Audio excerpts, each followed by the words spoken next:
Assalamualaikum warahmatullahi wabarakatuh. Kami dari SMA Negeri 1 Pulau Rakyat ingin mewawancarai Ibu dalam hal pemanasan global di Mapel Fisika. Sebelumnya kami ingin memperkenalkan diri, nama saya Reza Ditya. Saya Mikul Pradutapa ya. Saya Retno Jaitan. Langsung saja ke topik pembicaraannya. Menurut Ibu, pemanasan global itu apa? Menurut saya, pemanasan globalisasi itu adalah ketidakseimbangan ekosistem di bumi yang membuat suhu di atmosfer, daratan, lautan itu menjadi meningkat atau lebih panas. Penyebab pemanasan global itu apa saja? Penyebab pemanasan globalisasi menurut saya sebagian besar ini adalah ulah manusia yang membuat kandungan kimia di atmosfer. Contohnya berkendara, itu kan asapnya itu membuat polusi atau membakar sampah dan masih banyak sebagainya. Jadi lapisan ozonnya itu menipis, itu dia yang menyebabkan pemanasan globalisasi. Menurut Ibu nih, ciri-ciri pemanasan global itu seperti apa? Kalau kita lihat dengan saksama, ciri-cirinya yang pertama, bumi itu suhunya lebih meningkat, makin panas. Dan yang kedua, permukaan air laut itu semakin terlihat. Dan yang ketiga, yang paling jelas sekali, kalian tahu es di kutub utara? Nah, sekarang kan dia semakin menipis atau semakin mencair. Itu tadi dia penyebab dari pemanasan globalisasi. Contoh kegiatan yang bisa menimbulkan pemanasan global itu apa?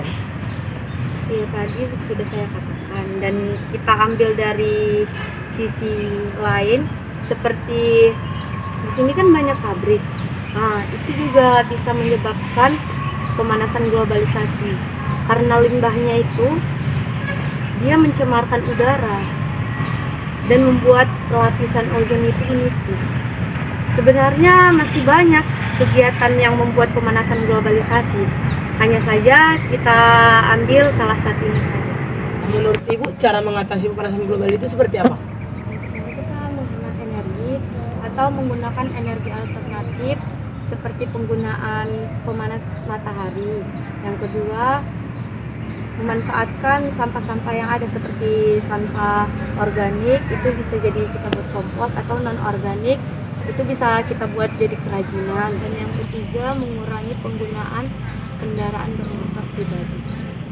Sekarang di seluruh dunia, terutama di Indonesia, lagi mengalami namanya gelombang panas El Nino.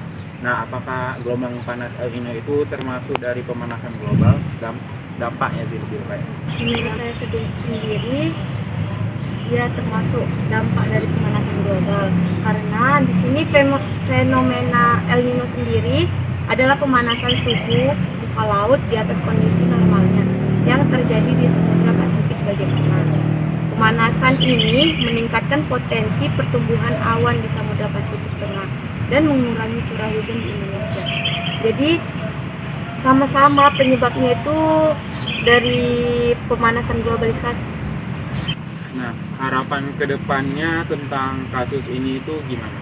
Semoga kasus ini menjadi pelajaran bagi kita agar kita sebagai manusia tidak lalai dan menjaga bumi kita sendiri, mencintai lingkungan kita.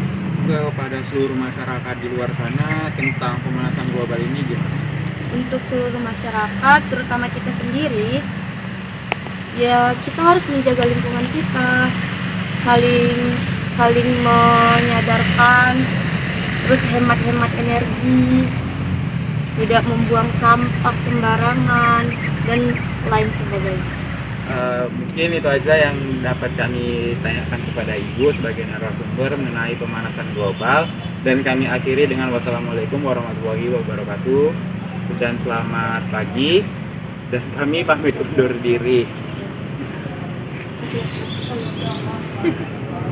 Kami juga mencari beberapa fakta menarik di internet dan kami menemukan ada 5 mitos yang beredar di masyarakat.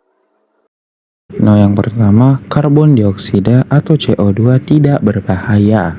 Nah, saat ini beredar berita bahwasanya karbon dioksida atau CO2 tidaklah berbahaya dan tidak memiliki efek besar ke pemanasan global. Apalagi pohonan, tumbuhan, dan hutan juga menyerapnya. Namun, faktanya tidak begitu. Masalahnya nih, karbon dioksida yang dapat diserap tumbuhan hanya terbatas dan jumlah ini juga semakin berkurang karena didukungnya semakin banyak hutan yang ditebang di seluruh dunia. Kedua, iklim dunia memang berubah. Faktanya memang benar bahwasanya iklim dan cuaca di bumi selalu berubah-ubah.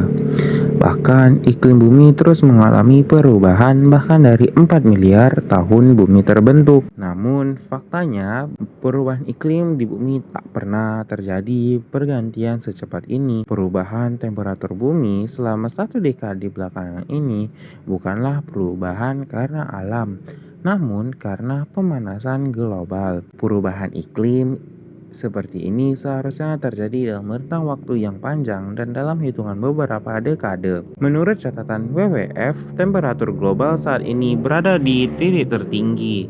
Aktivitas manusia yang menyebabkan pemanasan temperatur global antara lain pembakaran batu, bara, pemangkasan hutan, pembakaran minyak dan gas untuk menghasilkan energi, efek rumah kaca, dan bahkan dimulai sejak revolusi industri tahun 1760-an.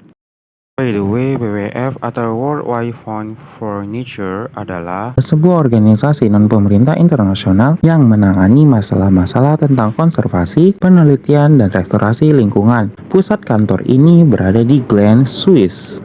Ketiga, ilmuwan hanya memanipulasi data dan pemanasan global itu tidak ada. Mitos ketiga ini adalah hal yang salah dan sama sekali tidak benar, karena pemanasan global adalah benar adanya dengan data yang memang sebagaimana faktanya. Lihat saja peningkatan suhu yang ada dan bagaimana es-es di kutub semakin mencair. Memang benar, masih sangat banyak es yang ada. Namun jika dibandingkan dengan 10 tahun yang lalu, maka es yang sekarang masih ada sangatlah sedikit. Bahkan perubahan ini membuat peristiwa cuaca ekstrim lebih mungkin terjadi dan lebih parah. Misalnya, angin topan dan badai menjadi lebih intens, gerak lebih lambat, dan membutuhkan waktu yang lebih lama untuk mereda. Keempat, semua hewan dan tumbuhan akan beradaptasi. Memang benar, beberapa hewan dan tumbuhan akan beradaptasi terhadap pemanasan global sesuai dengan instingnya. Namun, sayangnya tak semua hewan dan tumbuhan bisa beradaptasi dengan baik. WWF menyatakan tumbuhan dan hewan memiliki dua pilihan, bergerak atau beradaptasi. Beberapa spesies sudah mulai beradaptasi dengan perubahan iklim. Namun, seperti pada poin nomor 1, yaitu mengingat kecepatan berubahnya iklim di bumi, banyak spesies yang tidak mungkin untuk beradaptasi dengan cepat untuk mengikuti perubahan lingkungan mereka. Kelima, hilangkan manusia, bumi selamat. Ada beberapa tanggapan bahwa untuk menyelamatkan bumi sebaiknya manusia dihilangkan, jadi hanya hewan dan tumbuhan yang ada. Memang sedikit ekstrim, namun banyak yang menyiarkan pendapat ini. Namun, WWF mengatakan bahwa itu adalah hal yang salah, karena teknologi dan sistem yang dibutuhkan untuk beralih ke energi terbarukan 100% pada tahun 2045 dan menggunakan sumber daya planet secara berkelanjutan sudah tersedia. Apa yang sekarang kita butuhkan adalah para pemimpin politik dan bisnis untuk mengambil tindakan berani dan tegas untuk menggunakan solusi ini untuk mengatasi krisis iklim dan memulihkan alam, kata WWF.